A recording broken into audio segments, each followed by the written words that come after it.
Fueled by Deathcast. Yeah.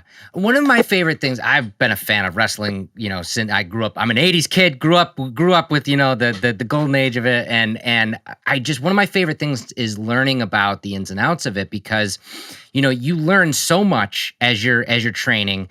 And then it's not just to hone your body. It's not just to hone your skill. But one of the things that I can't even put myself into is when you're in the ring in front of thousands of people, and then it's about to happen.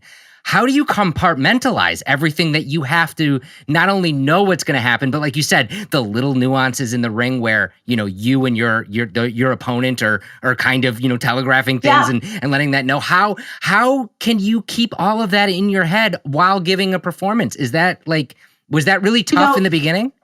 It still is. I did it for 20 years. And the girls, even after WWE and TNA, when I would do the indie scene, because I didn't do the indie scene prior. Mm-hmm. And so I would be about to throw up before matches. Oh my gosh. And just sweating and just stomach, I'd get nervous belly. And I'd be a mess. And you're like, I can't believe you get this nervous still.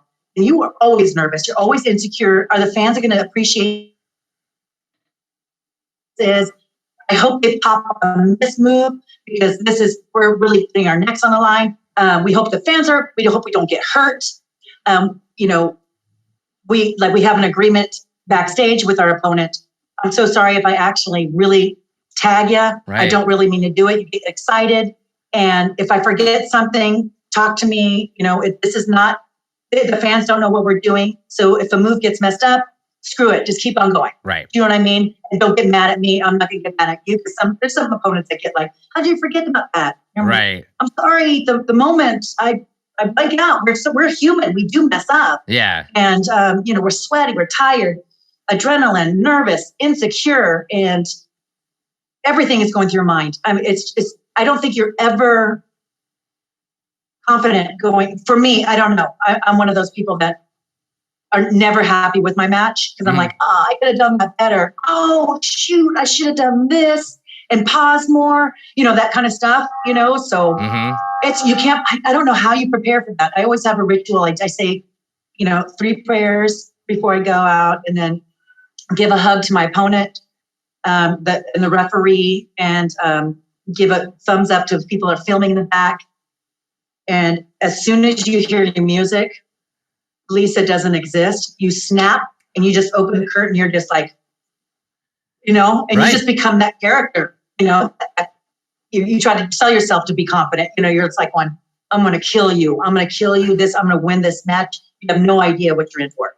Of course. There's a lot of your mind. You have to mentally trip yourself out. You know what I mean? Do a psyche trip on yourself, Well, I mean, and you said it too, when you're coming out, let's talk about, in the beginning, you started with WWF, which was amazing. And then it, moved over to WWE and, you coalesced into the character of Victoria, which, by the way, I love heels. I mean, it's great to be a hero, but heroes are only good if they got good villains, right? How great was it to be a villain, right? You must have loved it. I don't like being a babyface. I really don't. I like being the bad guy. I was always larger than most of the girls, and the dark hair goes old school comic books. Yeah, the dark hair villain. The blondes are always all American, girl next door, and tiny petite.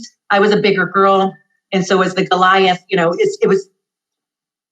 You'll feel sorry for the smaller girl. You're like you want the underdog to win. Yeah. So it was much easier to get, especially as a female, for people to hate you than love you. Mm-hmm. You have to do your skill and your craft so well to get people and to have a good villain to get you over. Yeah.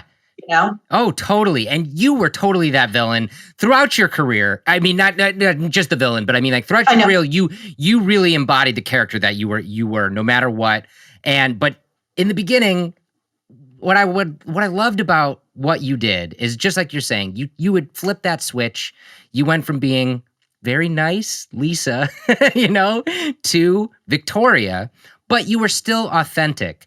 I want to throw it to one of the biggest points in your career, winning the women's championship the first time, the WWE championship. You won it as a villain. I love it when the villains win. I'm always rooting for the villains. But one of my favorite moments is the very end.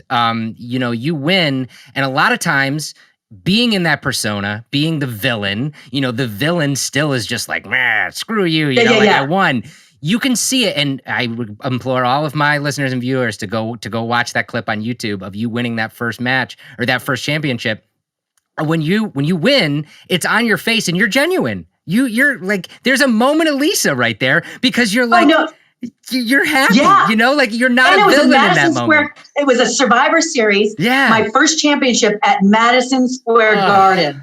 Crazy. That's a hard crowd to really get behind you. Yeah. They actually, New Yorkers they love the villains too. Oh, totally. But I started crying, and then, oh my God, I broke my nose, chipped my tooth during that. Really was shaken up. I like a lot of injuries during that one. But you still, like, when you get the belt, I'm sorry, we're supposed to say championship. It's still a pat on your back that you're doing a good job. Yeah. You know what I mean? Yeah. And it's still like, oh my gosh. And of course, every girl that wins the belt first time, they go home and take pictures. I put my dogs on it, my belt on the bed, and had my ring gear by it, that kind of stuff. It's incredible. Yeah. It's not just storyline and that kind of thing. It is a reward that you are doing well.